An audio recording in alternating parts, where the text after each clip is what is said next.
Hi, my name is Adam Znady, and today we're going to look at making synthesizer-based soundtracks from the 1970s and the 1980s. The kind of stuff you'd hear in classic sci-fi and horror movies like Logan's Run, Videodrome, Escape from New York, and The Holy Mountain. And on countless library and production music albums like these. And also some more contemporary soundtracks. I would play examples from them, but I don't want to get demonetized. Instead, here's a couple of examples from previous pieces that I have made.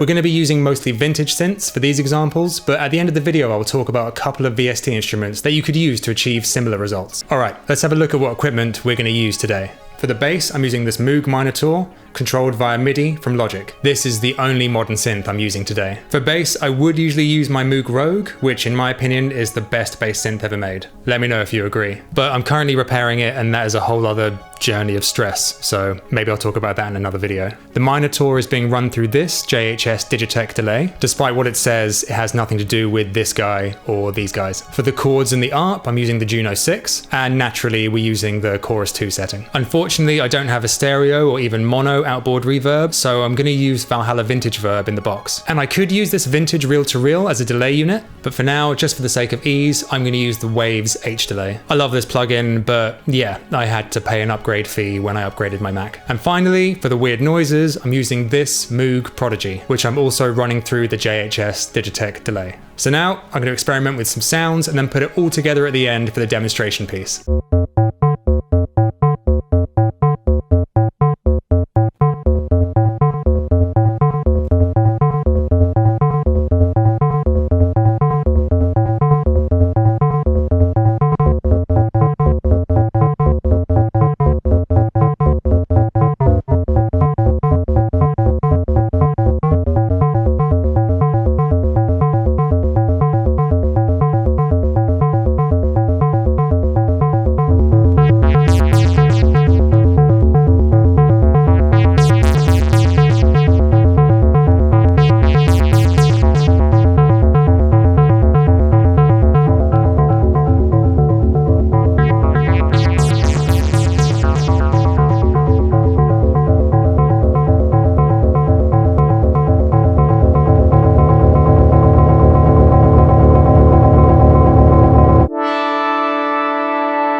So there we go. That was by no means the definitive sound of 70s and 80s synth scores, but it's definitely in the ballpark, and I hope it's given you a good enough example and starting point for making compositions in this style. You'll notice there was no melody line or a top line in there, and while this music can be really melodic, using an ARP or sequence instead can help take the pressure off by not needing a very definitive focal point for the music. And I know there's a whole argument around the disappearance of melody within film and TV soundtrack music, but in this genre I think you really can go for more atmosphere and vibe rather than a specific singable melody. What you can do is have maybe one fixed musical element, like the bass, and let the other instruments kind of move and modulate and float around it. Now I do believe there is a difference between vintage synths, modern synths, and software synths, and that's a whole other argument which is not for now. You don't need to go out and buy or borrow these synths to make this kind of music. So with that in mind, there are two VST synths which I really recommend using to create this sound, and one of them is actually completely free, well, potentially two of them.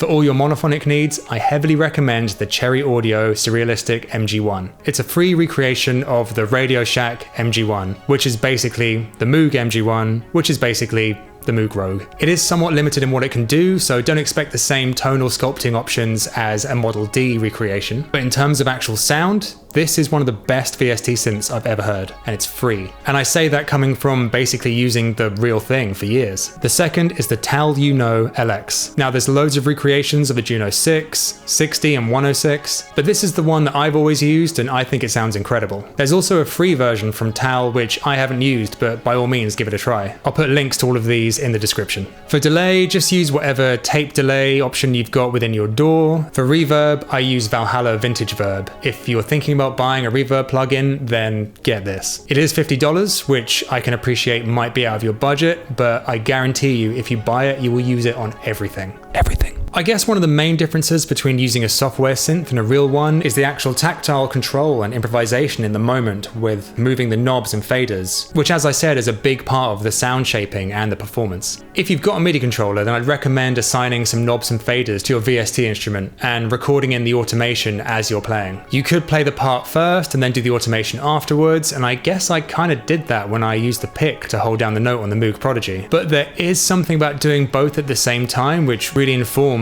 your musical choices in the moment. Anyway, have fun, take risks, make weird stuff. If you enjoyed this and you want to support me, please consider heading over to Bandcamp and buying my music. Follow me in all the places. Why not give a like? Why not leave a comment? Why not subscribe? And then just unsubscribe afterwards if you regret doing it. Thank you. Goodbye. Fuck Spotify.